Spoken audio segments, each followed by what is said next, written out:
Permulaan, adaptasi. Amerika Syarikat 90%, China 80%.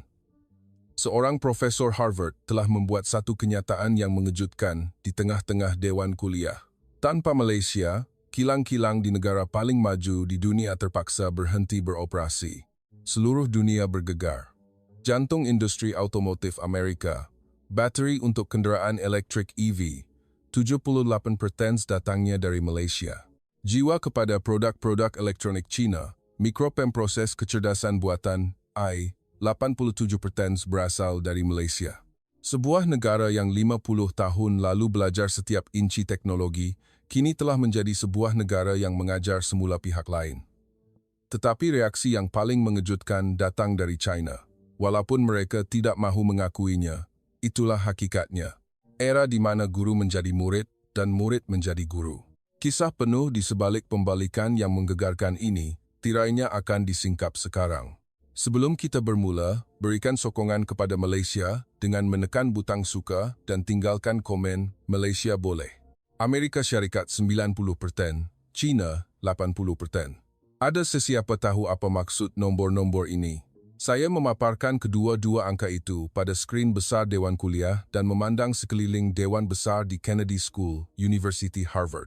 150 orang pelajar sarjana sedang merenung saya.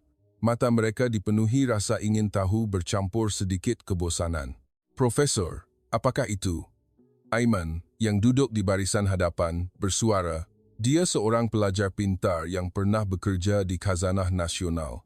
Seorang anak muda yang sentiasa mempamerkan wajah penuh keyakinan. Saya menjawab dengan perlahan. Ini adalah peratusan di mana negara-negara maju tidak dapat mengendalikan kilang mereka tanpa Malaysia. Seluruh dewan menjadi riuh. Beberapa tawa kecil kedengaran dari sudut-sudut dewan. Profesor, awak berguraukan. John Smith, seorang pelajar pertukaran dari Amerika Syarikat, bersuara. Dia seorang yang sangat berbangga dengan latihan industrinya di Tesla. Wajahnya jelas menunjukkan rasa tidak percaya. Amerika bergantung pada Malaysia. Kami adalah negara yang mencipta barisan pemasangan kereta secara besar-besaran. Ketika Henry Ford menghasilkan kereta Model T yang pertama, orang Malaysia masih tinggal di dalam hutan. Satu lagi gelombang tawa kedengaran daripada para pelajar. Saya tersenyum. Inilah reaksi yang saya jangkakan. Komen yang sangat bagus, John. Tapi saya ada satu soalan. Saya menukar slide. Logo Tesla, Ford, dan General Motors muncul bersebelahan. Ketiga-tiga syarikat ini sekarang mengeluarkan kenderaan elektrik, betul? John mengangguk. Jadi, dari mana datangnya bateri dalam kereta-kereta elektrik itu? Wajah John menjadi kaku. Dia tidak dapat menjawab. 78% datang dari Malaysia. Dewan kuliah itu senyap serta-merta. Suara tawa tadi telah hilang. Izinkan saya memperkenalkan diri. Saya, Dr. Ismail Rahman. Saya telah mengkaji peralihan kuasa global selama 32 tahun. Saya pernah menjadi penolong setiausaha agung bagi hal ehwal Asia Timur dan Pasifik di Kementerian Luar Negeri. Dan sekarang, saya hanyalah seorang profesor tua yang ingin berkongsi beberapa kebenaran yang pahit untuk anda semua Thailand. Para pelajar ketawa. Tetapi kali ini ia adalah tawa yang berbeza, tawa yang memecahkan ketegangan. Topik kuliah hari ini ialah pembalikan ketergantungan. Saya menulis 4 perkataan itu di papan putih. Pembalikan ketergantungan. 50 tahun lalu, susunan dunia sangat jelas. Ada negara yang mengajar dan negara yang belajar. Negara yang memberi teknologi dan negara yang menerimanya. China dan Amerika Syarikat berada di pihak yang mengajar, manakala Malaysia berada di pihak yang belajar. Xiao Mei dengan teraga agak mengangkat tangan. Dia seorang pelajar Amerika berketurunan Cina, seorang yang sangat berbakat dan merupakan graduan Universiti Tsinghua sebelum datang ke Harvard. Profesor, datuk saya pernah menjadi penasihat teknikal di Malaysia pada tahun 90-an. Dia menceritakan bagaimana jurutera Malaysia pada masa itu terpaksa belajar bahasa Mandarin untuk membaca manual teknikal. Betul, Xiao Mei. Tepat sekali, saya mengangguk. Tetapi bagaimana dengan sekarang? Xiao Mei tidak dapat menjawab. Matanya dipenuhi kekeliruan. Hari ini, 87% daripada syarikat-syarikat gergasi elektronik China tidak dapat menghasilkan produk mereka tanpa mikropemproses AI dan perisian teras dari Malaysia. Huawei, Xiaomi, TCL, kesemuanya. Keheningan menyelubungi Dewan Kuliah. Sophie mengangkat tangan. Dia seorang pelajar pertukaran dari Sciences Po Paris. Profesor, bukankah itu hanya pembahagian kerja? Malaysia mahir dalam pembuatan chip dan perisian manakala China mahir dalam perkara lain. Ia adalah saling bergantungan, bukan kebergantungan sehala. Satu hujah yang tajam. Inilah soalan yang saya tunggu. Sophie, adakah Anda tahu perbezaan antara saling bergantungan dan kebergantungan sehala? Apabila kedua-dua pihak memerlukan satu sama lain, itu adalah saling bergantungan. Apabila hanya satu pihak memerlukan pihak yang lain, itu adalah kebergantungan sehala. Betul. Dan ini adalah satu fakta yang menarik. Saya menukar skrin. Bolehkah Malaysia menghasilkan telefon pintar tanpa komponen dari China? Para pelajar memandang sesama sendiri. Boleh. Mereka boleh. Malah, syarikat gergasi Petronas Technologies telah berjaya mengurangkan kadar komponen China dalam telefon pintar, merdeka mereka kepada bawah 5%. Mata Aiman terbeliak. Sebaliknya, bolehkah China menghasilkan telefon pintar tanpa komponen dari Malaysia? Saya berhenti sejenak. Tidak boleh. Mikropemproses AI, skrin, dan bateri. Tanpa tiga perkara ini, sebuah telefon hanyalah sebuah cangkerang kosong. Dan dalam ketiga-tiga bidang ini, Malaysia sedang menerajui dunia. John mengangkat tangannya sekali lagi, suaranya sedikit jengkel. Profesor, itu masalah China. Amerika Syarikat berbeza. Kami adalah kuasa besar otomotif dengan sejarah 100 tahun. John, dalam era kenderaan elektrik, apa artinya sejarah 100 tahun? John terdiam. Enjin dan kotak gear pernah menjadi jantung kereta Amerika. Tetapi dalam kenderaan elektrik, tiada enjin, tiada kotak gear. Sebaliknya, apa yang ia perlukan? Para pelajar menjawab serentak. Bateri, tepat sekali. Dan 78% daripada pasaran bateri itu didominasi oleh Malaysia. Hanya syarikat Proton Advanced Materials sahaja. Saya memaparkan imej baru pada skrin. Ia adalah pemandangan ibu pejabat Ford di Detroit. Ini berlaku dalam satu mesyuarat lembaga pengarah Ford tahun lepas. Bekalan bateri dari Malaysia tertangguh selama 2 minggu. Hanya 2 minggu. Para pelajar mendengar dengan teliti. Kilang di Detroit terpaksa berhenti beroperasi. 35,000 pekerja tiada kerja. Kerugian setiap hari ialah $230 juta. Wajah John menjadi pucat. Dalam masa 2 minggu, $3.2 bilion lesap hanya kerana sekeping bateri. Dewan kuliah itu riuh sekali lagi. Para pelajar memandang antara satu sama lain. Itulah kebergantungan. Bukan saling bergantungan, tetapi kebergantungan sehala. Saya memandang sekeliling dewan dengan perlahan. Tetapi perkara yang paling mengejutkan masih belum tiba. Aiman bertanya, apakah itu, Profesor? Bagaimana keadaan ini diciptakan? Saya mematikan skrin. Kegelapan menyelubungi dewan kuliah. Mari kita kembali 50 tahun yang lalu. Dunia pada masa itu sangat berbeza. Para pelajar menunggu dalam diam. Saya memandang keluar tingkap. Langit musim luruh di Cambridge berwarna merah menyala. Pada masa itu, Malaysia tidak mempunyai apa-apa. Tiada teknologi, tiada modal, tiada pengalaman. Sebuah negara yang baru mula membangunkan ekonominya selepas dasar ekonomi baru. Xiaomi berkata perlahan, Datuk saya menceritakan, kali pertama dia tiba di Malaysia, dia terpaksa melalui jalan-jalan tanah yang berdebu. Betul, saya mengangguk. Tetapi sekarang, Malaysia telah menjadi negara yang mencipta teknologi paling kompleks di dunia. Dan tanpa teknologi itu, negara-negara maju tidak dapat mengendalikan kilang mereka. Saya berpaling memandang para pelajar. Bagaimana ia berlaku dan mengapa negara-negara maju tidak dapat menghalangnya? Sophie bertanya, Profesor, adakah itu kandungan kuliah hari ini? Tidak. Saya tersenyum. Hari ini, kita hanya akan memulakan cerita ini. Bermula dengan bagaimana mereka menjadi terlalu angkuh. 50 tahun lalu, tahun 1973, saya memaparkan sebuah gambar hitam putih di skrin. Ia adalah pemandangan sebuah kilang gergasi di Guangzhou, China. Asap berkepul-kepul keluar dari cerobong. Lihat gambar ini. Ini adalah ibu pejabat sebuah syarikat elektronik milik kerajaan, salah satu yang terbesar di China pada masa itu.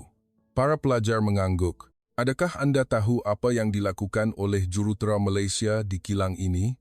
Xiao Mei menjawab, mereka belajar teknologi.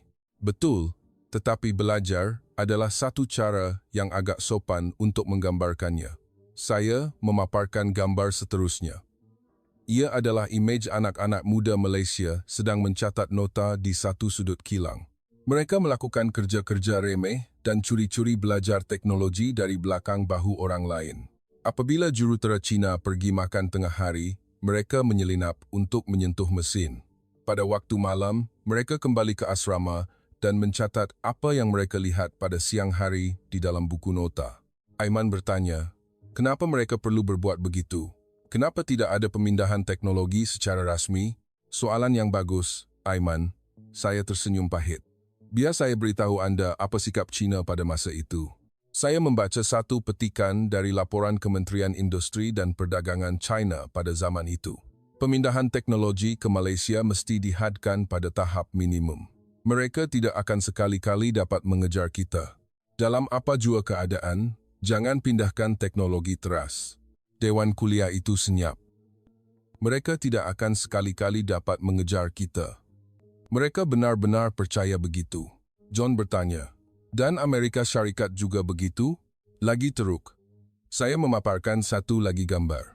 Ia adalah kilang Ford di Michigan. Pada tahun 1970-an, apabila pengerusi Ford pada masa itu bertemu dengan delegasi kerajaan Malaysia, dia berkata satu ayat, "Saya berhenti sejenak.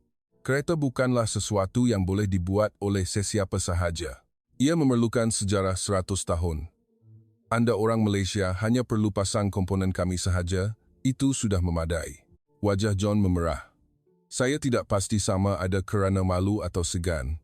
Dan Malaysia berbuat begitu, sekurang-kurangnya pada mulanya. Saya memaparkan satu dokumen baru. Ia adalah imej sebuah kilang kereta di Shah Alam pada tahun 1990-an. Kereta pertama yang direka oleh rakyat Malaysia. Enjinnya dari Mitsubishi, Jepun.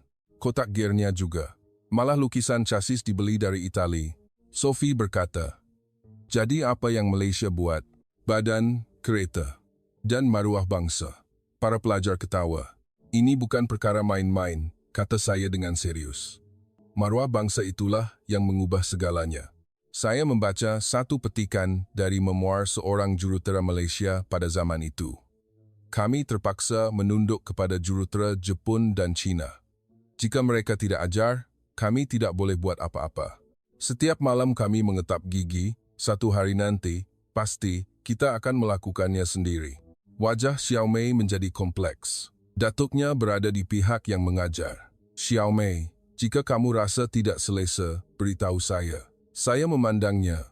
Tidak mengapa, Profesor. Sila teruskan. Saya mau tahu apa yang berlaku. Saya mengangguk dan meneruskan kuliah. Tahun 1998, satu tahun yang penting. Saya memaparkan satu gambar baru.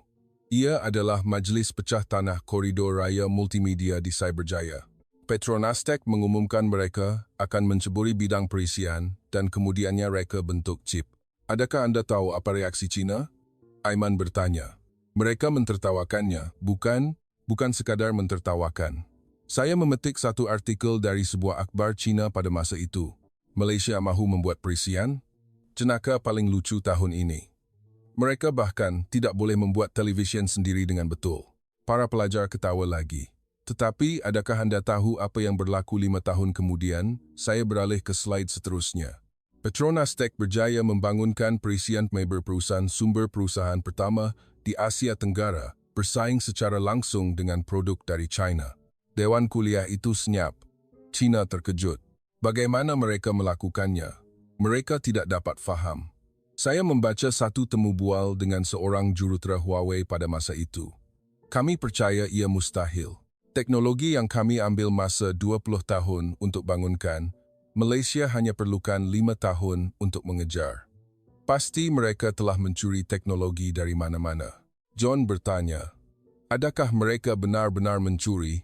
Tidak, Jawab saya dengan tegas. Mereka bekerja seperti orang gila. Secara harfiahnya seperti orang gila. Saya memaparkan satu dokumen baru. Ini adalah rekod kerja Institut Penyelidikan Petronas Tech pada masa itu. Waktu pulang, purata ialah 2 pagi. Tiada hujung minggu. Para penyelidik makan dan tidur di institut. Aiman menggelengkan kepalanya. Bukankah itu tidak berperi kemanusiaan? Memang tidak berperi kemanusiaan, saya akui. Tetapi, mereka tiada pilihan lain. Jika tidak mengejar orang lain, mereka akan selamanya menjadi kilang pemasangan untuk China dan Jepun. Saya berhenti dan memandang para pelajar. Di sini ada satu perbezaan penting. Apakah itu? China dan Amerika Syarikat sudah berada di puncak. Mereka mempunyai terlalu banyak perkara untuk dilindungi. Perubahan bermakna risiko. Itulah sebabnya mereka bergerak sangat perlahan. Saya beralih ke slide lain. Sebaliknya, Malaysia tidak mempunyai apa-apa untuk rugi. Perubahan adalah satu-satunya cara untuk terus hidup. Itulah sebabnya mereka berlari seperti orang gila. Sophie bertanya, Profesor, adakah itu benar-benar membuat perbezaan yang begitu besar? Sophie, saya memandangnya. Bayangkan Anda sedang berlari maraton. Anda berada di kedudukan hadapan. Anda menoleh ke belakang, orang kedua berada sangat jauh. Apa yang Anda akan lakukan? Saya akan mengawal kelajuan, simpan tenaga. Betul. Itulah yang dilakukan oleh China dan Amerika Syarikat. Saya bertanya soalan seterusnya. Tetapi jika Anda berlari di kedudukan terakhir dan Anda perlu memintas semua orang di hadapan, apa yang Anda akan lakukan? Aiman menjawab, saya akan berlari seolah-olah tiada hari esok.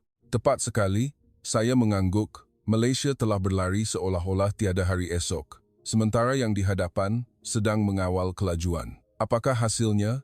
Dewan kuliah itu senyap.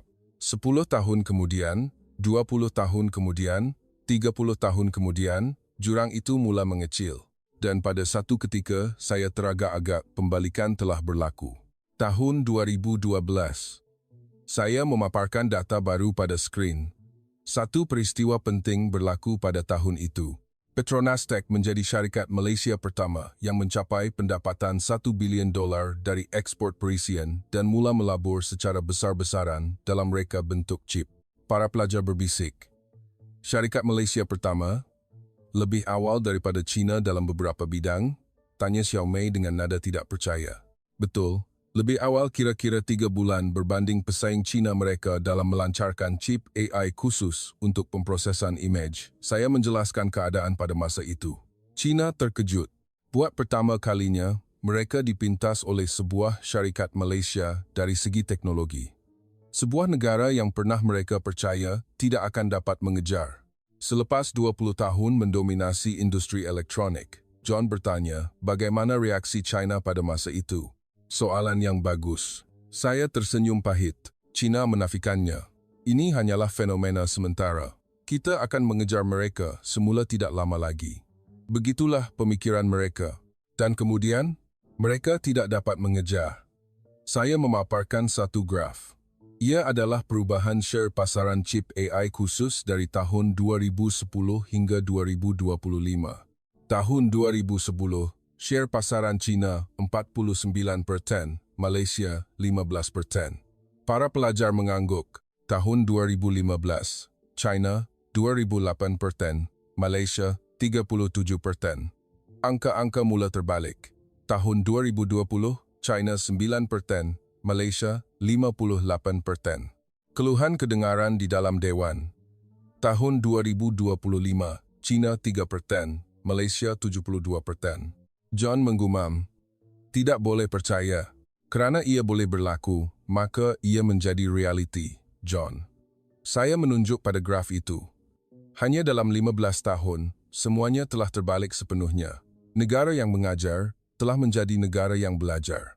Xiaomei mengangkat tangannya, suaranya bergetar. Profesor, mengapa China jadi begini? Bukannya mereka kekurangan keupayaan teknologi kan? Betul, ia bukan masalah keupayaan. Ia masalah kelajuan. Saya memaparkan data baru, masa yang diperlukan untuk membangunkan chip jenis baru. China, purata 28 bulan. Malaysia, purata 14 bulan. Aiman mengira dengan pantas. Perbezaan 2 kali ganda. Betul. Dan adakah anda tahu mengapa ini sangat penting? Saya menjelaskan ciri-ciri pasaran teknologi tinggi. Apabila produk baru dilancarkan, harga produk lama akan jatuh mendadak. Produk terbaru tahun lepas hanya akan berharga separuh pada tahun ini. Oleh itu, sesiapa yang melancarkan produk baru terlebih dahulu adalah pemenangnya. Sophie mengangguk faham. Jika Malaysia melancarkan produk baru dahulu, mereka boleh menjual dengan harga tinggi. Apabila China mengejar, harga sudah jatuh. Tepat sekali. Malaysia sentiasa menjual pada harga premium, manakala China sentiasa terpaksa menjual pada harga diskaun. Model ini telah berulang selama 15 tahun. John bertanya, jadi kenapa China tidak boleh percepatkan? Ini adalah perkara pokok, saya menekankan. Ia disebabkan oleh struktur membuat keputusan. Syarikat-syarikat China mempunyai budaya konsensus yang sangat kuat. Semua jabatan mesti bersetuju untuk beralih ke peringkat seterusnya. Sangat berhati-hati, tetapi sangat perlahan. Saya memberikan contoh sebaliknya. Petronas Tech berbeza. Pengerusi membuat keputusan, dan pelaksanaannya adalah serta-merta. Risikonya sangat besar. Jika mereka gagal, syarikat boleh muflis. Tetapi jika mereka berjaya, mereka boleh memonopoli pasaran. Aiman menggelengkan kepala. Bukankah itu seperti berjudi? Ia adalah perjudian, saya akui. Tetapi Malaysia tiada pilihan lain. Bergerak perlahan bermakna selamanya di belakang. Itulah sebabnya mereka memilih untuk mengambil risiko. Saya menceritakan satu kisah terkenal.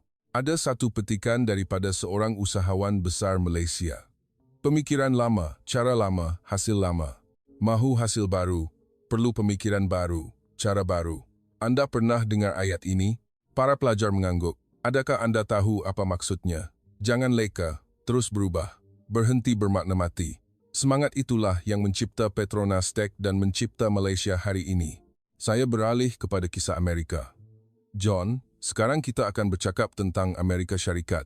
John kelihatan bimbang. Industri otomotif Amerika telah menjadi nombor 1 dunia selama 100 tahun, bukan? Ya, betul. Tetapi apabila era kenderaan elektrik tiba, semuanya berubah. Saya memaparkan data baru. Ini adalah struktur kos sebuah kenderaan elektrik. Bateri menyumbang 40%. Bandingkan dengan kadar 20% enjin dan kotak gear dalam sebuah kereta enjin pembakaran dalam, John mengira pantas. Pemberat bateri jauh lebih besar. Betul. Oleh itu, sesiapa yang boleh menghasilkan bateri akan memegang kunci kepada era kenderaan elektrik. Saya memaparkan data share pasaran bateri. Pasaran bateri EV global, Malaysia 45%, China 38%, Jepun 9%, negara-negara lain 8%. Sophie bertanya, bagaimana dengan Amerika Syarikat? Bawah 3%. Wajah John menjadi kaku. Saya terus menjelaskan. Pengeluar kereta Amerika telah melaburkan sejumlah wang yang sangat besar untuk membangunkan bateri mereka sendiri. Lebih 20 bilion dolar. Apakah hasilnya? Kegagalan. Saya menjelaskan keadaan pada masa itu. Malaysia telah mendahului mereka selama 20 tahun. Mereka mula menyelidik bateri lithium-ion sejak awal tahun 2000-an. Ketika Amerika masih percaya bahawa kenderaan elektrik masih jauh di masa depan, Malaysia sudah pun membina kilang-kilang bateri. John membantah. Tetapi dengan keupayaan teknologi Amerika, tidakkah mereka boleh mengejar? John, saya memandangnya, awak ingat cerita China. Mereka juga berkata begitu, kita boleh mengejar mereka. 30 tahun telah berlalu, apakah hasilnya? John tidak dapat menjawab. Saya memberikan satu bukti yang muktamad. Ini adalah situasi bekalan bateri bagi 3 pengeluar kereta terbesar Amerika tahun lepas. Ford, kadar bateri Malaysia 89%. General Motors, 78%. Tesla, sedemikian %. Seluruh dewan menjadi real. Purata 78%. Jantung industri otomotif Amerika dibuat di Malaysia. Saya mematikan skrin. Inilah pembalikan ketergantungan. 50 tahun lalu, Malaysia menghasilkan kereta menggunakan teknologi Amerika. Sekarang, Amerika menghasilkan kereta menggunakan bateri Malaysia. Sophie berkata perlahan, Profesor, bagaimana pula dengan Perancis? Perancis lebih kuat dalam kewangan berbanding automotif. Soalan yang bagus, Sophie. Lain kali kita akan bercakap tentang Perancis. Saya melihat jam tangan, waktu kuliah hampir tamat. Biar saya rumuskan kuliah hari ini. Saya berdiri di hadapan papan putih. 50 tahun lalu, China dan Amerika adalah guru. Malaysia adalah murid. Mereka berkata Malaysia tidak akan dapat mengejar mereka. Para pelajar mendengar dalam diam, tetapi murid itu belajar seperti orang gila. Berjaga malam, mengetap gigi menahan perit, berlari seolah-olah tiada hari esok. Dan 30 tahun kemudian, saya berhenti sejenak. Mereka malah telah memintas guru-guru mereka sendiri. Aiman mengangkat tangan. Profesor, saya ada satu soalan. Apa yang China dan Amerika fikirkan tentang keadaan ini sekarang? Saya tersenyum pahit. Soalan yang bagus, Aiman. Kita akan bincangkan itu secara terperinci lain kali. Tetapi biar saya beri kamu satu petunjuk. Saya kembali ke slide pertama kuliah. Amerika Syarikat 90%, China 80%. Adakah Anda tahu berapa lama masa yang mereka ambil untuk mengakui angka-angka ini? Para pelajar menunggu. Sehingga ke hari ini, masih ramai yang enggan mengakuinya. Kerana mengakuinya bermakna harga diri mereka akan runtuh. Saya menamatkan kuliah. Minggu depan, kita akan bercakap tentang kisah yang lebih mengejutkan. Mengapa tentera laut Perancis menempah sistem tempur dari Malaysia? Mengapa Perancis kalah kepada Malaysia dalam teknologi tenaga nuklear? Dan mengapa Filipina meninggalkan senjata Amerika untuk memilih senjata Malaysia? Mata para pelajar terbeliak. Biar saya tunjukkan satu sedutan. Saya memaparkan slide terakhir. Beli senjata Malaysia, kemana perginya kebanggaan Barat? Itu adalah tajuk utama sebuah akhbar Amerika tahun lepas apabila Filipina menempah senjata bernilai $22 bilion dari Malaysia. John menggumam, $22 bilion. Betul. Dan hasilnya, Filipina kini mempunyai salah satu angkatan tentera darat terkuat di Asia Tenggara, malah lebih kuat daripada beberapa negara NATO. Dewan Kuliah Rio, sekali lagi, minggu depan kita akan bercakap tentang kisah ini. Semoga minggu Anda baik. Para pelajar mula bangun, tetapi Xiao Mei masih duduk di tempatnya. Matanya dipenuhi emosi yang kompleks. Saya menghampirinya. Xiao Mei, awak okey? Dia berkata perlahan, Profesor, semasa datuk saya mengajar kejuruteraan di Malaysia, adakah dia benar-benar percaya mereka tidak akan dapat mengejar? Saya berfikir sejenak. Mungkin ya. Pada masa itu, semua orang berfikir begitu. Xiao Mei menundukkan kepalanya. Tetapi sebelum dia meninggal dunia, dia memberitahu saya satu perkara. Apa yang dia beritahu kamu? Mata Xiao Mei berkaca. Xiao Mei, jangan pernah pandang rendah pada orang Malaysia. Mereka akan melakukan perkara yang kita tidak dapat bayangkan. Pada masa itu, saya tidak faham apa maksudnya, tetapi hari ini, dia tidak menghabiskan ayatnya. Saya meletakkan tangan saya perlahan di bahunya. Datuk, kamu sudah tahu lebih awal daripada sesiapa pun. Xiao Mei mengangguk. Saya meninggalkan dewan kuliah dan berfikir, minggu depan saya perlu mendedahkan kebenaran yang lebih pahit. Ini bukan hanya kisah China dan Amerika, tetapi juga Perancis, Britain, dan juga Amerika Syarikat sendiri. Bagaimana seluruh dunia menjadi bergantung pada Malaysia? Saya mesti tunjukkan kepada mereka gambaran penuh. Langit di Cambridge semakin gelap. Lampu jalan mula menyala. Pembalikan ketergantungan. Ini bukan hanya cerita ekonomi. Ini adalah cerita tentang bagaimana nasib negara-negara telah berubah. Dan cerita ini baru sahaja bermula. Seminggu kemudian, apabila saya melangkah masuk ke dewan kuliah, suasananya sama sekali berbeza. Minggu lepas, hanya separuh daripada 150 kerusi diisi. Hari ini, tiada satu pun kerusi kosong. Malah ada pelajar yang berdiri di laluan untuk mendengar. Aiman mengangguk kepada saya dari barisan hadapan. Profesor, video kuliah Tuan minggu lepas menjadi tular di forum universiti. Semua orang bertanya sama ada ia benar. Saya tersenyum. Ia benar. Dan hari ini, ceritanya akan lebih mengejutkan. Para pelajar menjadi riuh. Xiao Mei duduk diam, wajahnya lebih serius berbanding minggu lepas. Mungkin dia telah banyak berfikir sepanjang minggu lalu. Saya membuka skrin. Hari ini kita akan mulakan dengan kisah China. Xiaomei, jika kamu rasa tidak selesa, beritahu saya. Xiaomei menggelengkan kepala. Tidak mengapa, Profesor. Saya mahu tahu. Saya memaparkan slide pertama. Ia adalah gambar dari zaman kegemilangan industri elektronik China. Tahun 1980-an. Pada tahun 1985, 5 syarikat teratas dalam pasaran semikonduktor global semuanya dari Jepun. Tetapi syarikat China juga sedang belajar dan berkembang pesat. China pada masa itu dianggap sebagai kilang dunia. John bertanya, di mana kedudukan Petronas Tech Malaysia pada masa itu? Tempat ke-17, dengan share pasaran 1/4%.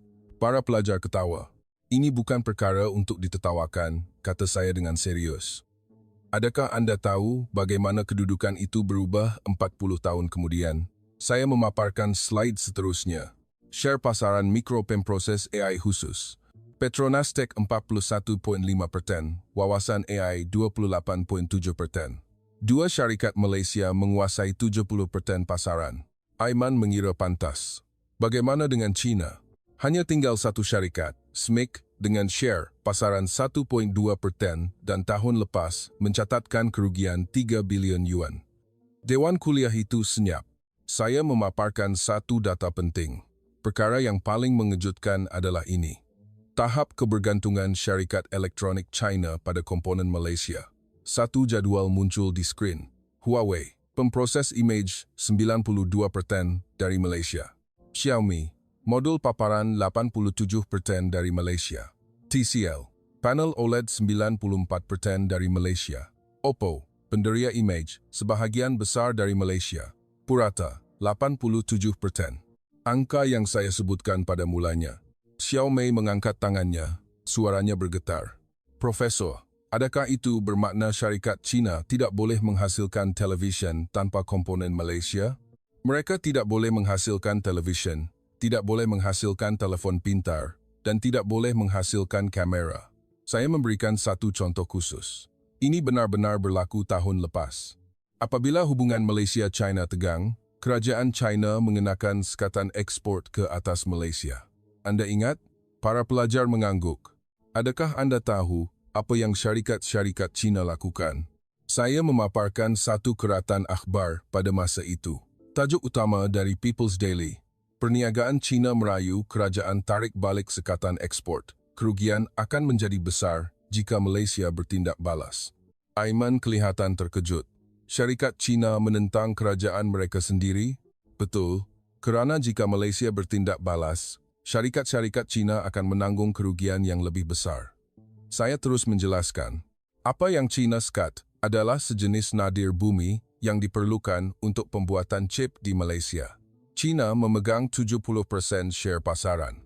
Sophie bertanya, jadi Malaysia menghadapi masalah, bukan? Pada mulanya, ya. Selama kira-kira 3 bulan, saya bercakap tentang pembalikan itu. Tetapi adakah Anda tahu apa yang berlaku 6 bulan kemudian? Malaysia mencapai kedaulatan teknologi. Kadar sara diri untuk bahan kimia itu meningkat dari 0% kepada 87%. Dewan Kuliah riuh sekali lagi. China telah kehilangan kad trufnya. Sebaliknya, Malaysia telah mempercepatkan program penyetempatan mereka. Saya menunjukkan kepada mereka hasilnya. Sekarang, adakah Anda tahu apa yang berlaku kepada syarikat-syarikat kimia China? Harga saham mereka jatuh separuh kerana mereka telah kehilangan pelanggan terbesar mereka. Xiaomei berkata perlahan, jadi China mengenakan sekatan, tetapi akhirnya China yang paling banyak rugi. Tepat sekali, Xiaomei, saya mengangguk. Itulah pembalikan ketergantungan. China fikir mereka memegang kuasa, tetapi sebenarnya mereka lebih bergantung kepada Malaysia. Saya menceritakan kisah yang lebih mengejutkan. Adakah Anda tahu mengapa industri semikonduktor China menjadi begini? Aiman bertanya. Kerana Malaysia terlalu hebat? Itu sebahagian daripada jawapannya. Tetapi China juga telah merosakkan diri mereka sendiri. Saya menceritakan kisah tahun 1990-an, zaman kegemilangan industri semikonduktor Jepun yang dicontohi China. Apa yang mereka buat? Mereka mengambil wang yang diperoleh dari semikonduktor untuk melabur dalam bidang lain, hartanah, kewangan, hiburan. Mereka tidak melabur semula dalam semikonduktor. Sophie bertanya, "Mengapa?" "Keangkuhan. Kita sudah nombor 1. Malaysia tidak mungkin dapat mengejar kita." Begitulah pemikiran mereka. Saya menjelaskan pilihan Malaysia. Tetapi perniagaan Malaysia berbeza. Mereka mengambil semua wang yang diperoleh dari teknologi untuk melabur semula dalam teknologi. Walaupun pasaran merosot, mereka tidak berhenti melabur. Malah, semasa kemelesetan, mereka melabur lebih banyak. John bertanya, "Mengapa melabur lebih banyak semasa kemelesetan?" "Kerana semasa kemelesetan, pesaing akan mengurangkan pelaburan. Pada masa itu, jika anda mempergiatkan pembangunan teknologi baru, apabila pasaran pulih, anda boleh memonopolinya." Syarikat-syarikat Malaysia telah mengulangi strategi ini selama 30 tahun. Saya menunjukkan kepada mereka hasilnya. Pada tahun 1990, apabila Petronas Tech mula melabur dalam reka bentuk chip, adakah anda tahu berapa modalnya? $10 juta. Para pelajar mengangguk. Tahun lepas, berapakah modal pelaburan syarikat-syarikat gergasi Malaysia dalam industri semikonduktor? Saya memaparkan angka itu di skrin. $4.77 bilion. Dalam masa hampir 30 tahun, angka ini telah meningkat 477 kali ganda. Aiman mengira pantas. Lebih $45 bilion. Betul. Jumlah pelaburan semua syarikat semikonduktor China jika digabungkan pun tidak setanding dengan syarikat-syarikat Malaysia. Saya merumuskan realiti China. China menjadi angkuh ketika di nombor 1. Malaysia melabur seperti orang gila ketika di kedudukan terakhir. 30 tahun kemudian, inilah hasilnya. Saya memaparkan data terkini. Ini adalah kedudukan permodalan pasaran syarikat semikonduktor di seluruh dunia tahun ini. 1. TSMC, Taiwan. 2. Nvidia, AS. 3. Petronas Tech, Malaysia. 4. ASML, Belanda. 5. Wawasan AI, Malaysia. Tiada syarikat China dalam 10 teratas. Sebuah negara yang 40 tahun lalu dianggap sebagai kilang dunia. Mata Xiaomei berkaca. Saya menghampirinya. "Xiaomei, awak okey?" Dia menggelengkan kepala. "Tidak mengapa, Profesor. Saya cuma teringat datuk saya, industri elektronik China yang dia banggakan seumur hidupnya." Dia tidak menghabiskan ayatnya. Saya berkata perlahan, "Xiaomei, ini bukan untuk menyalahkan China. Ini untuk belajar dari sejarah. Untuk melihat apa yang berlaku apabila pemimpin menjadi angkuh dan apabila yang di belakang berusaha sehabis daya." Xiaomei mengangguk. "Saya tahu, Profesor. Tetapi saya masih berasa sedih. Saya berhenti sejenak sebelum meneruskan kuliah. Saya faham perasaan kamu, Xiaomei. Tetapi saya perlu menceritakan kisah yang lebih menyakitkan. Kisah Amerika Syarikat." John kelihatan bimbang. "Giliran saya, bukan, Profesor?" Saya mengangguk. "John, kamu kata kamu telah menjalani latihan industri di Tesla, betul?" "Ya, Profesor." "Musim panas lepas, kamu ada lihat barisan pengeluaran kenderaan elektrik?" John mengangguk. "Ya, barisan pengeluaran Model Y." "Kamu tahu dari mana datangnya bateri dalam kereta itu?" John teragak-agak. "Dari Malaysia. Saya dengar ia dibekalkan oleh Proton Advanced Materials." "Betul." Saya memaparkan data baru pada skrin.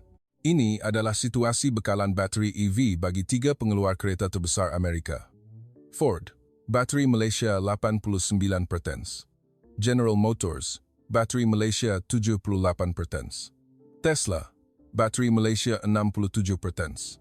Purata 78%. Industri yang paling dibanggakan oleh Amerika, industri automotif, mempunyai jantung yang dibuat di Malaysia. Wajah John menjadi kaku.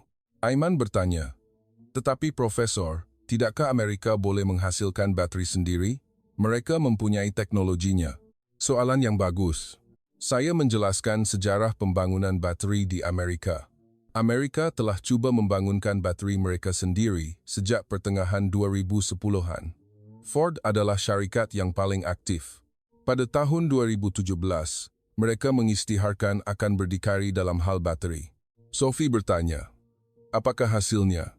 "Kegagalan." Saya memaparkan angka-angka khusus.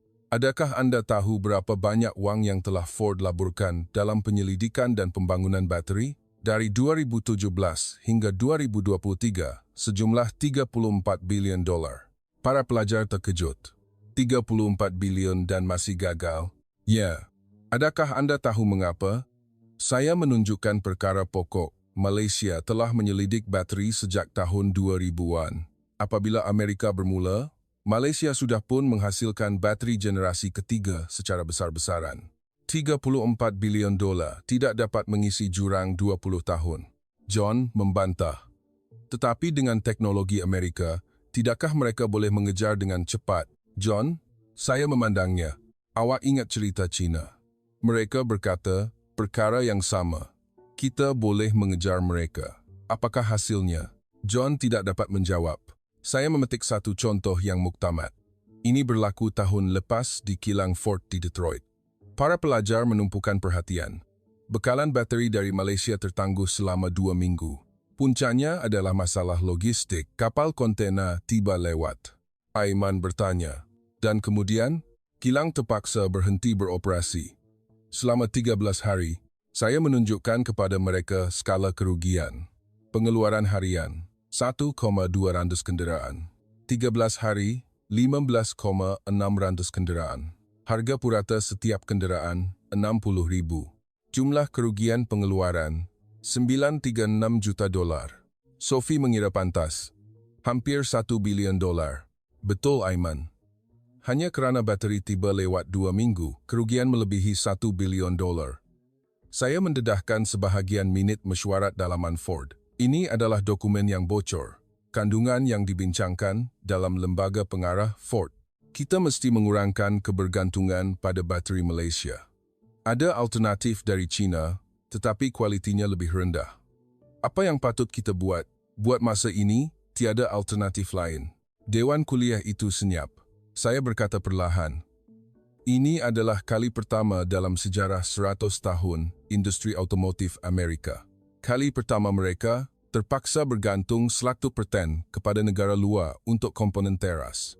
John bertanya perlahan, Profesor, tetapi mengapa mesti Malaysia? Ada juga bateri dari China. Soalan yang bagus. Saya membandingkan bateri dari Malaysia dan China. CATL dari China adalah syarikat bateri nombor 1 dunia. Share pasaran mereka malah lebih besar daripada gabungan syarikat-syarikat Malaysia. Aiman bertanya, jadi mengapa mereka tidak menggunakan produk China? Biar saya tunjukkan datanya. Saya memaparkan statistik mengenai kes kebakaran bateri. Bilangan kes kebakaran bateri bagi setiap 1 juta kenderaan elektrik. Kenderaan menggunakan bateri Malaysia, 2 kes. Kenderaan menggunakan bateri China, 8 kes. Para pelajar menjadi riuh. Hampir 4 kali ganda. Betul. Dan adakah Anda tahu mengapa ini sangat penting? Saya menjelaskan. Kebakaran kenderaan elektrik berbeza dengan kebakaran kereta biasa. Apabila bateri terbakar, ia hampir mustahil untuk dipadamkan. Suhunya boleh mencapai 1000 darjah Celsius dan air pun tidak dapat memadamkannya. Ia adalah salah satu jenis kebakaran yang paling ditakuti oleh ahli bomba. Sophie menyimpulkan, jadi mereka menggunakan bateri Malaysia kerana ia lebih selamat. Itu satu sebab. Tetapi ada satu lagi sebab yang lebih penting. Saya menjelaskan peraturan keselamatan Amerika. Amerika mempunyai peraturan keselamatan automotif yang paling ketat di dunia. Jika kadar kebakaran bateri melebihi tahap tertentu, kereta itu tidak akan mendapat lesen untuk dijual. Aiman faham. Itulah sebabnya mereka tidak boleh menggunakan produk China. Tepat sekali. Dari segi teknikal dan peraturan, mereka terpaksa menggunakan bateri Malaysia. Saya merumuskan dilema industri automotif Amerika. Cuba letakkan diri Anda di tempat Amerika. Selama 100 tahun, teknologi Amerika adalah kebanggaan mereka. Tetapi sekarang, para pelajar mendengar dalam diam. Mereka terpaksa mengimport komponen teras kenderaan elektrik bateri dari Malaysia. Pembangunan mereka sendiri telah gagal. Produk China tidak boleh dipercayai dari segi kualiti. Mereka tiada pilihan lain. John menundukkan kepalanya. Saya menunjukkan kepada mereka satu artikel dari Amerika pada masa itu. Tajuk utama dari The Wall Street Journal. Kerajaan otomotif berusia 100 tahun melutut kepada bateri Malaysia. Seluruh dewan menjadi riuh. Ini ditulis oleh akhbar Amerika, bukan akhbar asing. Itu menunjukkan betapa besarnya kejutan itu. Saya memetik satu contoh yang lebih baru. Ini berlaku pada bulan Mac tahun ini. Pengerusi General Motors melawat Malaysia. Sophie bertanya, mengapa? Untuk menandatangani kontrak pembekalan bateri dengan Proton Advanced Materials. Kontrak bernilai $15 bilion selama 5 tahun. Para pelajar terkejut. Pengerusi sendiri yang pergi? Ya. Ini adalah kali pertama pengerusi sebuah pengeluar kereta Amerika terpaksa pergi ke luar negara secara peribadi untuk menandatangani kontrak pembekalan komponen. Biasanya hanya pengarah pembelian yang pergi. Saya menjelaskan keadaan pada masa itu. Mengapa pengerusi terpaksa pergi? Untuk memastikan bekalan bateri dari Proton Advanced Materials. Kerana pengeluar kereta lain juga sedang berebutkannya. Persaingan sangat sengit. Aiman tersenyum. Pembekal telah menjadi pihak yang berkuasa. Betul. Dahulu, pengeluar kereta yang berkuasa. Jika anda mahu membekalkan komponen kepada kami, anda mesti memenuhi syarat-syarat ini. Sekarang sebaliknya, tolonglah jual bateri kepada kami. John bertanya perlahan, Profesor, bolehkah keadaan ini berubah? Bolehkah Amerika merampas semula kedudukan utama? Saya berfikir sejenak. Secara jujur, John, para pelajar menumpukan perhatian dalam jangka pendek mustahil. Teknologi bateri telah terkumpul selama 30 tahun. Anda tidak boleh mengejar hanya dengan wang. Ia memerlukan insan, ia memerlukan pengetahuan, dan ia memerlukan pengalaman daripada kegagalan. Wajah John menjadi muram. Dalam jangka panjang, mungkin, tetapi dengan satu syarat. Apakah itu? Mereka mesti meninggalkan keangkuhan mereka. Dewan kuliah itu senyap. Kami yang terbaik. Teknologi kami yang terbaik. Mereka mesti meninggalkan pemikiran itu. Mereka mesti belajar dari Malaysia. China mesti belajar dari Malaysia, dan Amerika juga mesti belajar dari Malaysia. Saya memandang para pelajar. Tetapi adakah anda fikir ia mudah? Sebuah negara yang telah berada di puncak selama 100 tahun berkata kepada pendatang baru, tolong ajarkan kami. Para pelajar menggelengkan kepala. Itulah sebabnya kebanyakan negara maju tidak mahu mengakuinya. Kerana mengakuinya bermakna kebanggaan mereka akan runtuh. Saya beralih ke topik seterusnya. Tetapi ada juga negara yang telah mengetepikan kebanggaan mereka untuk terus hidup. Sophie bertanya, negara manakah itu? Prancis. Wajah Sophie menjadi kaku. Sophie, di Sciences Po, apa bidang pengkhususan kamu? Ekonomi politik antarabangsa. Jadi kamu telah belajar tentang kekuatan Perancis, bukan? Sophie menjawab dengan yakin. Kewangan. Paris adalah pusat kewangan global. Juga diplomasi, penetapan standar, dan kuasa lunak. Betul, semuanya betul, saya mengangguk. Tetapi satu perkara kurang. Sophie kelihatan keliru. Pembuatan. Saya memaparkan data pada skrin. Peratusan sektor pembuatan dalam KDNK Prancis. 1970, 32%. 2007, 10%. 2020, 9,7%. Para pelajar terkejut. Kurang daripada 10%? Betul. Perancis bukan lagi sebuah negara perindustrian. Mereka telah menjadi sebuah negara yang bercakap. Saya menjelaskan perubahan di Perancis. Pada tahun 1980-an, Perancis membuat satu pilihan untuk menumpukan pada sektor kewangan dan bukannya pembuatan. Di bawah Presiden François Mitterrand, Aiman bertanya, adakah itu pilihan yang salah? Dalam jangka pendek, ia adalah pilihan yang baik. Sektor kewangan sangat menguntungkan. Lebih mudah untuk membuat wang berbanding mengendalikan kilang. Saya menunjukkan masalahnya. Tetapi dalam jangka panjang, satu masalah timbul. Mereka kehilangan keupayaan pembuatan mereka. Saya memberikan satu contoh khusus. Mari kita bercakap tentang tentera laut Perancis. Para pelajar menumpukan perhatian. Perancis pernah menjadi kuasa tentera laut. Semasa zaman penjajahan, mereka menguasai lautan. Hari ini, mereka masih salah satu daripada segelintir negara yang memiliki kapal pengangkut pesawat berkuasa nuklear. Sophie mengangguk, tetapi ada satu masalah. Saya memaparkan satu fakta yang mengejutkan. Daripada 6 buah frigat tentera laut Perancis, adakah anda tahu berapa banyak yang sedang beroperasi sekarang? Aiman meneka. 3, 4, 1. Dewan kuliah menjadi riuh. 6 buah kapal dan hanya 1 yang boleh berlayar. 5 yang lain sedang dibaiki atau tiada alat ganti untuk beroperasi. John bertanya, "Mengapa begitu?" "Kerana limbungan kapal Perancis telah muflis. Hampir tiada lagi tempat yang boleh membina kapal, membaikinya atau menghasilkan alat ganti." Saya menjelaskan pilihan tentera laut Perancis. "Jadi, adakah anda tahu apa yang tentera laut Perancis lakukan?" Sophie menjawab perlahan. "Mereka mencari bantuan dari Malaysia." "Betul." Saya menunjukkan kepada mereka satu artikel. Pada tahun 2021, Tentera Laut Perancis telah memberikan kontrak kepada sebuah syarikat teknologi Malaysia untuk menilai reka bentuk sistem tempur bersepadu untuk kapal perang mereka kerana syarikat tempatan tidak dapat memenuhinya. Aiman tergamam. Tentera Laut Perancis? Tentera Laut Empayar Perancis? Ya. Sebuah negara yang pernah menguasai lautan terpaksa mencari bantuan dari Malaysia kerana mereka tidak dapat membangunkan teknologi teras sendiri. Saya memetik satu contoh yang lebih baru. Ini berlaku tahun ini. Projek Kapal Sokongan Logistik Tentera Laut Perancis. Para pelajar menumpukan perhatian. Tentera Laut Perancis memutuskan untuk membina 3 buah kapal sokongan logistik baru. Bajet, 2 bilion euro. Sophie bertanya, "Limbungan kapal Perancis tidak membida?" "Tidak." Saya menunjukkan kepada mereka hasil tender. Syarikat yang membida, Z1 Dynamics, Malaysia, Navantia, Naval Group. Aiman bertanya, "Apakah keputusannya?" Z1 Dynamics telah dipilih sebagai rakan kongsi utama. Dewan Kuliah riuh sekali lagi. Kapal perang Perancis dilengkapi dengan teknologi Malaysia. Ya, lebih tepat lagi, badan kapal dibina di Eropah.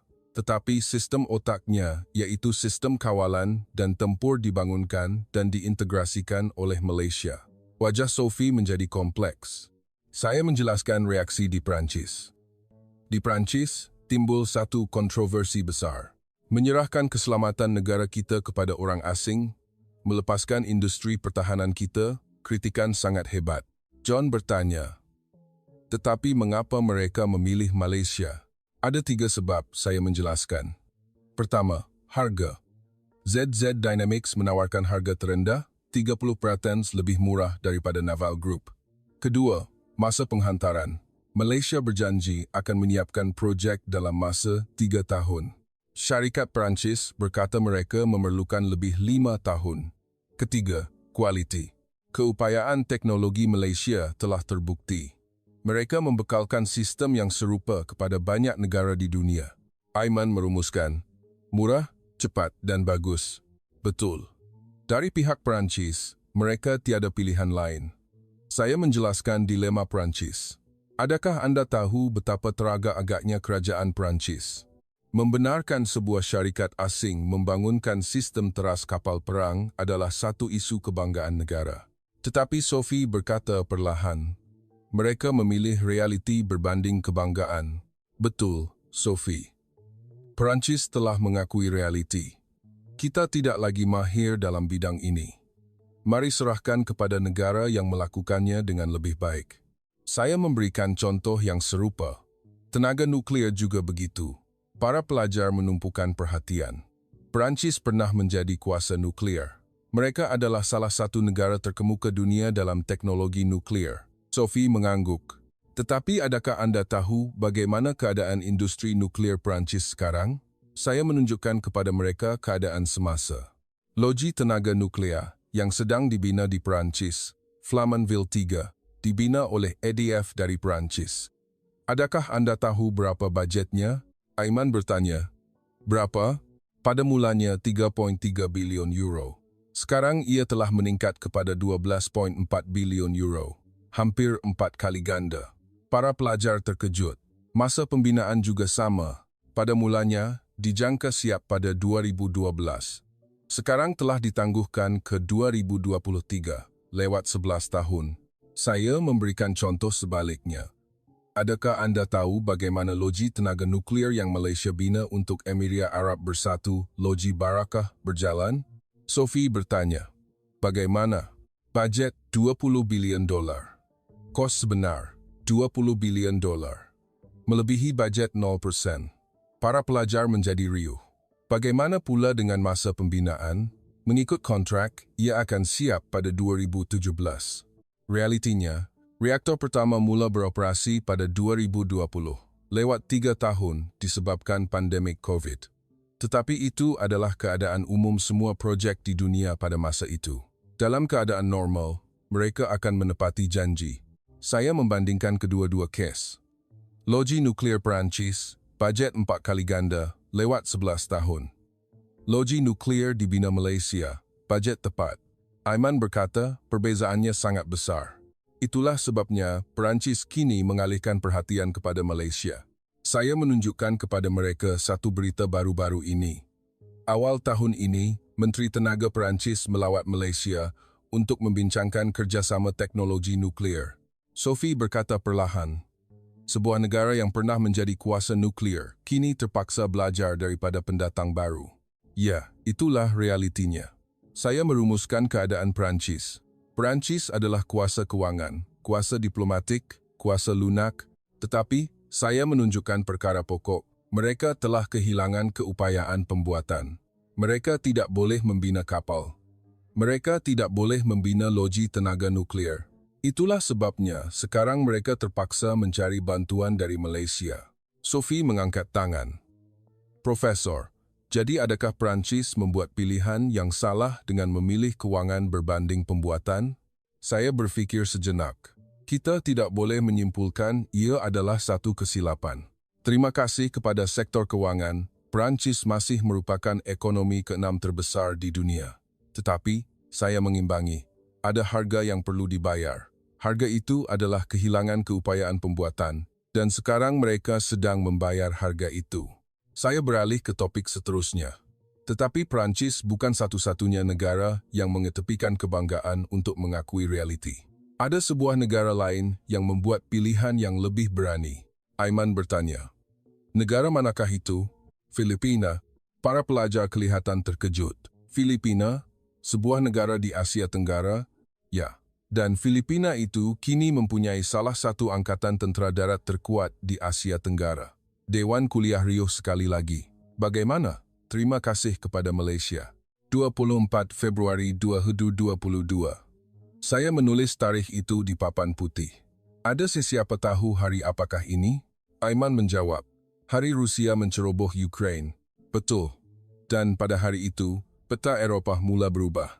Dan seluruh Asia Tenggara juga merasakan gegarannya. Saya memaparkan satu peta. Kedudukan China, Taiwan, dan Filipina ditandakan. Lihat Filipina, betul-betul di sebelah Laut Cina Selatan. Para pelajar mengangguk. Apa yang difikirkan oleh rakyat Filipina pada hari itu? John menjawab, mereka fikir, yang seterusnya mungkin kami. Tepat sekali.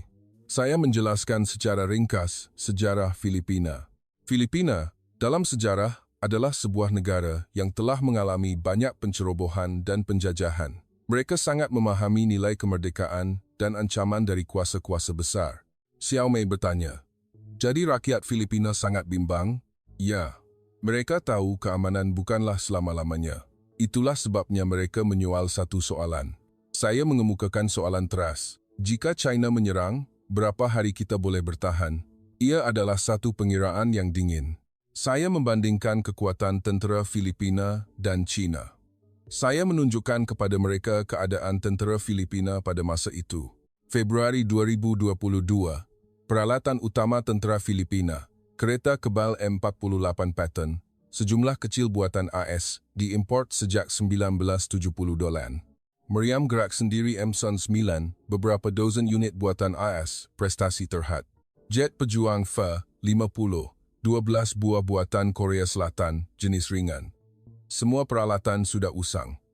Berbanding dengan peralatan terkini China, terdapat jurang satu generasi. Aiman bertanya, tetapi mereka ada perjanjian pertahanan bersama dengan Amerika. Sekutu tidak akan bantu? Soalan yang bagus. Saya menjelaskan batasan perjanjian. Amerika adalah sekutu perjanjian. Jika satu negara diserang, negara lain akan membantu. Tetapi, saya menunjukkan perkara pokok, ia bukan campur tangan serta-merta. Perlu ada perbincangan, perlu ada persetujuan, perlu ada prosedur. Dalam 72 jam pertama perang, bolehkah Amerika campur tangan? John menjawab, tidak pasti. Betul, dan Filipina juga berpikir begitu. Itulah sebabnya mereka mencapai satu kesimpulan. Saya mengumumkan keputusan Filipina. Kita mesti bertahan sendiri sekurang-kurangnya selama 2 minggu. Para pelajar menumpukan perhatian, jadi Filipina mula melengkapkan persenjataan. Masalahnya, saya menjelaskan pasaran senjata barat. Masa penghantaran Syarikat Pertahanan Barat, kereta kebal M1A1 Abrams dari AS, 5 tahun dari tarikh tempahan. Kereta kebal Leclerc dari Prancis, 6 tahun. Kereta kebal Challenger, 3 dari Britain, 7 tahun. 5 tahun, 6 tahun, 7 tahun. Adakah Filipina mempunyai masa sebanyak itu? Aiman menggelengkan kepala. China boleh bertindak bila-bila masa selepas isu Taiwan. 5 tahun terlalu lama. Betul. Itulah sebabnya Filipina mencari pilihan lain. Saya bercakap tentang Malaysia. Kementerian Pertahanan Filipina menganalisis pasaran pertahanan global dan menemui sesuatu yang menakjubkan. Kereta kebal Harimau versi dinaik taraf dari Malaysia, 18 bulan dari tarikh tempahan. Meriam gerak sendiri Gempita PZH dari Malaysia, 1 tahun. Jet pejuang ringan Helang EL M50 dari Malaysia, 2 tahun. Malaysia boleh menghantar dalam tempoh yang jauh lebih singkat berbanding Barat. Sophie bertanya, mengapa Malaysia begitu cepat? Kerana Malaysia juga berada dalam situasi yang sama seperti Filipina. Saya menjelaskan, mereka mempunyai jiran yang besar dan tidak dapat dijangka. Di seberang sempadan adalah tentera berjuta-juta orang. Anda tidak tahu bila perang boleh meletus lagi. Oleh itu, kilang-kilang pertahanan Malaysia beroperasi 24,7. Walaupun dalam masa aman, mereka beroperasi seolah-olah dalam keadaan perang. Aiman faham. Itulah sebabnya mereka boleh menghasilkan dengan segera. Betul. Industri pertahanan barat dioptimumkan untuk masa aman. Pengeluaran dalam kuantiti kecil, kualiti tinggi. Industri pertahanan Malaysia dioptimumkan untuk masa perang. Pengeluaran dalam kuantiti besar, kelajuan tinggi. Saya mengumumkan pilihan Filipina. Julai 2022, Filipina menandatangani kontrak ekspor senjata terbesar dalam sejarah dengan Malaysia. Para pelajar menumpukan perhatian. Kereta kebal Harimau, 180 buah dengan rancangan keseluruhan 1,000 buah. Meriam gerak sendiri Gempita, 672 laras. Jet pejuang ringan, Helang, 48 buah. Sistem pelancar roket berbilang laras petir, 288 sistem. Jumlah nilai kontrak, $22 bilion. Dewan Kuliah riuh sekali lagi, 22 bilion. Ya, ia adalah kontrak ekspor senjata terbesar dalam sejarah Malaysia dan juga kontrak import senjata terbesar dalam sejarah Filipina. Saya menunjukkan kepada mereka reaksi Barat. Tajuk-tajuk utama akhbar Amerika. Filipina berpaling dari senjata Barat menuju Malaysia. Keaiban industri pertahanan Barat. Kereta kebal Malaysia singkirkan Abrams AS.